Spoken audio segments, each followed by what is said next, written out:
Friend 2013-14 में जब पिछली सरकार का आखिरी बजट आया था, डॉक्टर मनमोहन सिंह जी के सरकार का लास्ट बजट, वो 16 लाख करोड़ रुपए का था, 16 लाख करोड़। आज हमारी सरकार में ये बजट 3 गुना बढ़कर 48 लाख करोड़ रुपया पहुंच गया है।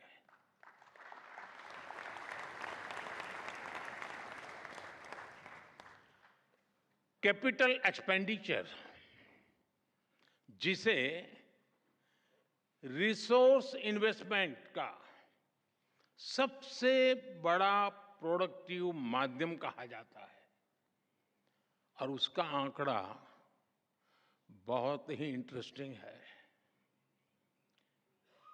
2004 जब अटल जी की सरकार गई, 2004 में यूपीए सरकार की शुरुआत हुई और यूपीए सरकार के पहले बजट में कैपिटल एक्सपेंडिचर करीब 90,000 करोड़ रुपए था, 90,000 करोड़ रुपीस। 10 साल सरकार चलाने के बाद, यानी 2014 में यूपीए सरकार का 10वां वर्ष था, अपने कैपिटल एक्सपेंडिचर का बजट 2 लाख करोड़ रुपए, 2 लाख करोड़ रुपए तक पहुंचा पाई थी, यानी 90,000 से 2 लाख करोड़। और आज कैपेक्स 11 लाख करोड़ रुपए से भी ज्यादा है।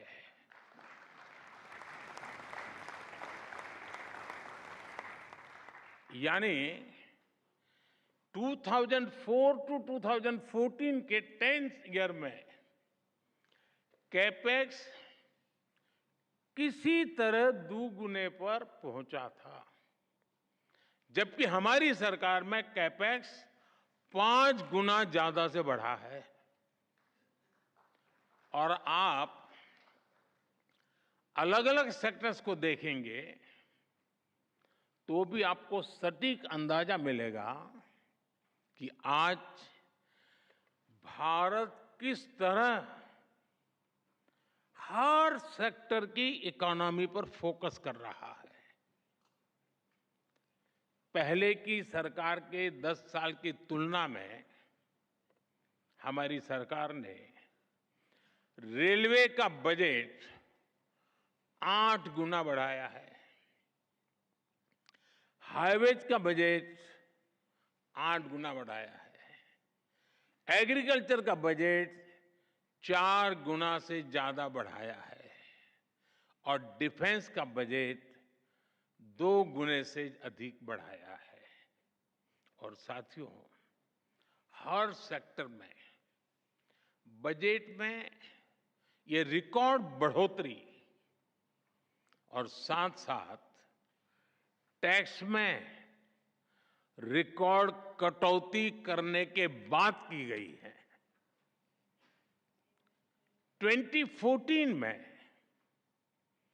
1 करोड़ रुपए कमाने वाली एमएसएमईज को प्रिजम्पटिव टैक्स देना होता था, 1 करोड़।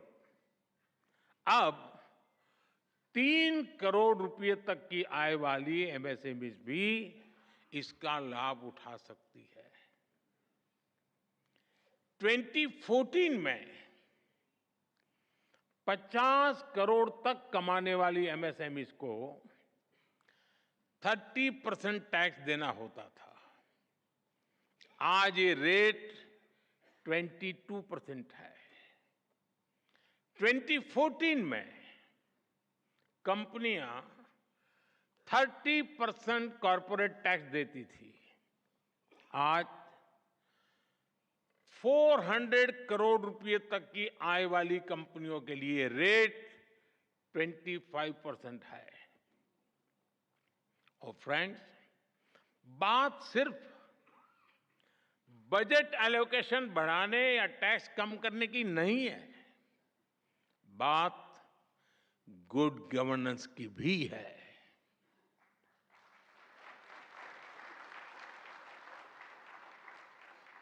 मैं आपको एक उदाहरण देता हूं। अब जैसे कोई कमजोर व्यक्ति होता है जिसका वजन कम हो, लेकिन उसके शरीर में किसी बीमारी के कारण सूजन आए और पहले की तुलना में जरा कपड़े छोटे होने लग जाए, लेकिन क्या उसको हम हेल्दी कहेंगे? क्या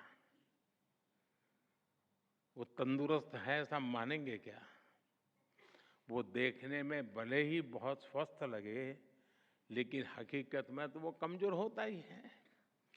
2014 से पहले के बजट का भी ऐसा ही हाल था। तब बजट में बड़ी बड़ी घोषणाएं इसलिए की जाती थी कि दिखाया जा सके कि अर्थव्यवस्था की सेहत अच्छी है,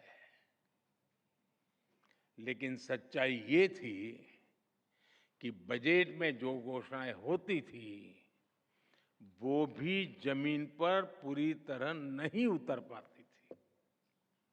ये लोग इंफ्रास्ट्रक्चर के लिए तय की गई राशि को भी पूरी तरह खर्च नहीं कर पाते थे। जब घोषित करते थे तो हेडलाइन लेते थे,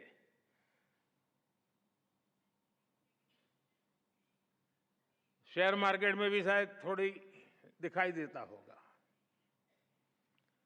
योजनाओं को तय समय पर पूरा करने पर भी पहले की सरकारों का कोई जोर नहीं था। हमने 10 वर्षों में इस स्थिति को बदला है। हमारी सरकार जिस स्पीड और स्केल इसके साथ इंफ्रास्ट्रक्चर का निर्माण कर रही है, आप सब उसके गवाह हैं। यह अभूतपूर्व है।